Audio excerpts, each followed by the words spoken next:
Welcome everyone to the round 3 recap of the V8 SuperTrucks series at Interlagos Grand Prix circuit on March 26th and 27th.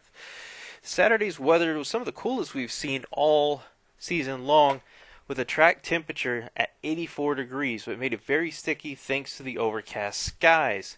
However, with Sunday, some of that cloud cover did dissipate, so we had mostly cloudy skies with a slightly warmer ambient temperature and the track temperature getting up to 101. This left drivers scrambling to get their tunes adjusted from Saturday to deal with the change in track temperature. Strength of field for Sunday's race was a 26.69, and pole position was the 777 of Carl Martin with a 136.504. Now this is the first time we have seen the Toyota on pole this season. At the start of the race, there were a couple issues. Andrew Stowe in the 99 was unable to grid due to some technical problems, and then Ernie Ludwig had troubles after he turned off the truck to save on engine temperatures while we were waiting for everybody to grid. Was not able to get the truck restarted, which left him beginning the race from pit lane. One last thing to note was the pit lane entry road you see here on the left was off limits to use as part of the racing surface. Crossing into that would result in a post-race penalty for drivers that would affect.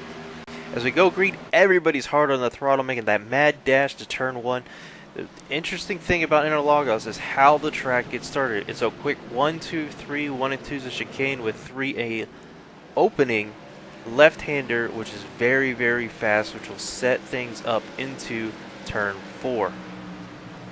Now the other question going through drivers' minds is managing incidents, because the line here is so particular it's easy to go off track. As we go into lap 3, the battle for the lead stays intense as we got Christian Chandler with a good drive out of the last few corners, takes a dive into turn 1, gets ahead of Carl Martin, which Martin's more than likely thinking if he can get behind Chandler and let him lead with a fast pace, perhaps he'll burn out his tires faster and be able to make an easier pass later in the race. As we fast forward to lap 5, we're going to see a similar play done by Sam Harris on James King going into lap 6. Just behind them, chomping at the bit, is SOR newcomer Sky Willis in the 116 car. See Sky there looking under King, but just not going for it, and decided to play back and wait for a better opportunity.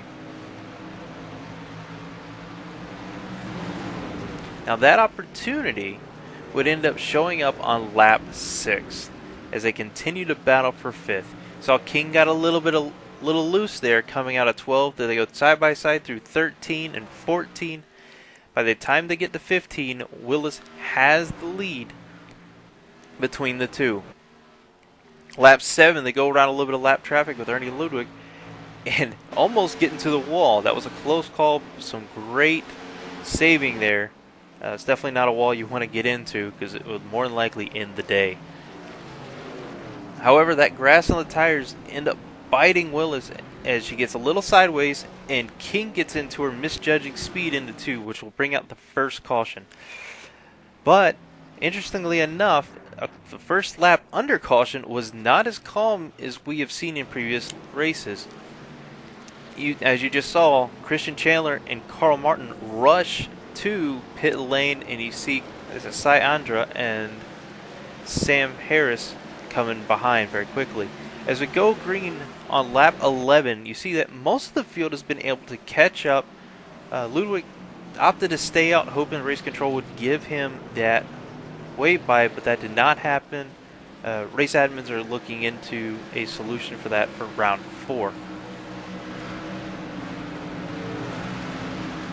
All in all, Cy Andra, to bring out, did make a very nice start and was able to capitalize on the restart, taking second place away from Carl Martin. Further back in the field, 10th and following, you can see a lot of nice battles. But that battle per second we talked about earlier, you see Cy there getting all sorts of sideways, getting into the grass, but thankfully able to hold on to it, but it would drop him back down to 3rd. Going back to that 10th and following, that cluster of cars, you can see everybody still trying to make a move, trying to get that spot, trying to get those extra positions before the tires come up to temperature and take advantage of the lap traffic that's in front. At the end of lap 11, Ernie Ludwig just decides to pull the truck in. It's not up to pace and look towards round 4. Moving on to lap 12, remember when Willis got sideways and spun around, that cost several positions, but the 116 is starting to work its way up the field as it just passes the number 46 of Justin Krudoff and will continue to gain on the leaders. Lap 13, Aaron Stowe is able to rejoin the field. This put him a little bit way down, but with Ernie Ludwig and Bill Kurtzer dropping out, he was able to bring in a 16th position finish.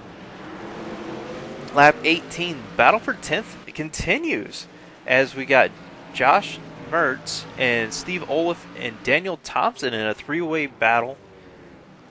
Just really duking it out here as the race starts coming to a close.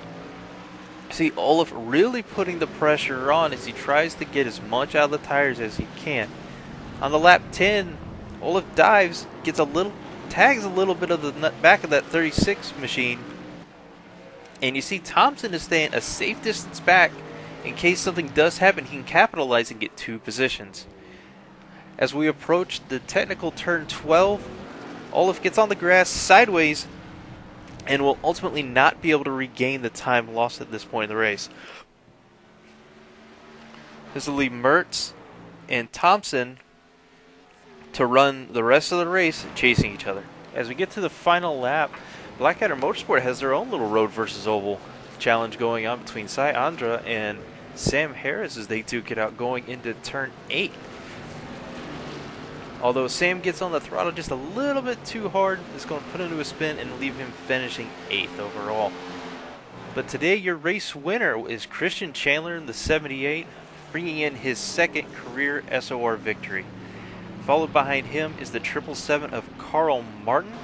And rounding out your top 3 is Cy Andra in the number 24, taking 3rd. Now this race has been all sorts of interesting when it comes to collecting points for the championship.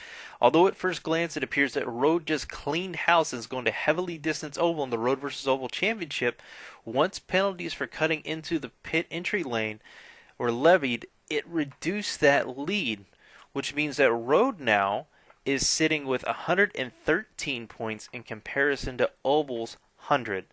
So we're only a third of the way through the season. Still a lot of things could happen, and Oval could come back, but we'll have to wait and see. Since we are a third of the way into the season, that means the first drop round is in play.